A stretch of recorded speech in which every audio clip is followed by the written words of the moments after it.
Hey guys, welcome back అమ్మ కిచెన్స్లో సూజీతో నేను చేసిన కేక్ అయితే మీకు చూపిస్తున్నాను. చాలా టేస్టీ, చాలా హెల్దీ.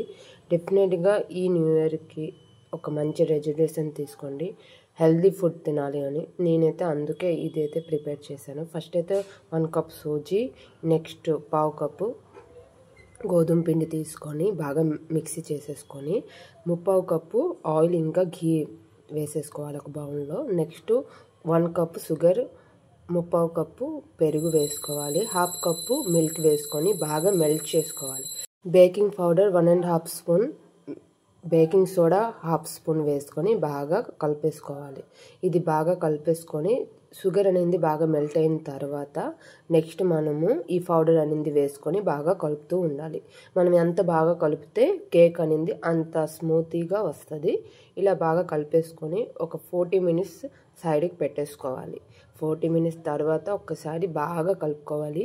నెక్స్ట్ మీ దగ్గర ఉన్న ఎనీ డ్రై ఫ్రూట్స్, మీ దగ్గర ఏమేమి ఉందో అవన్నీ చిన్న చిన్నగా కట్ చేసేసుకొని వేసేసుకోవాలి.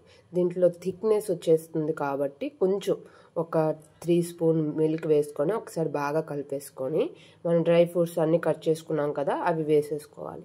ఇది బాగా వేసేసుకొని నేను చూపించిన షేప్లో మనము ఒక 5 మినిట్స్ బాగా కలుపుకోవాలి. ఒక బౌల్ తీసుకొని ఘీ రాసేసుకొని గోధుమ పిండి స్ప్రెడ్ చేసేసుకొని ఈ ముద్ద అనేది దాంట్లో వేసుకొని మనం డ్రై ఫ్రూట్స్తో చెరీస్తో మనం సర్వ్ చేసుకోవాలి. కలర్ఫుల్గా ఉంటుంది కాబట్టి. నెక్స్ట్ ఒక మూకుడు తీసుకొని దాంట్లో ఇసుక వేసుకొని స్టాండ్ పెట్టి నేను ఇలా చేశాను. చాలామంది కుక్కర్లో కూడా చేస్తారు.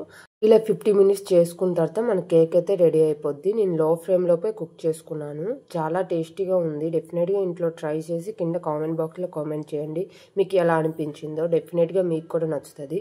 ఇలాంటి మంచి వీడియోస్ కోసం నా ఛానల్ని సబ్స్క్రైబ్ చేయడం మర్చిపోద్దు. మీ ఫ్రెండ్స్ కూడా షేర్ చేయండి.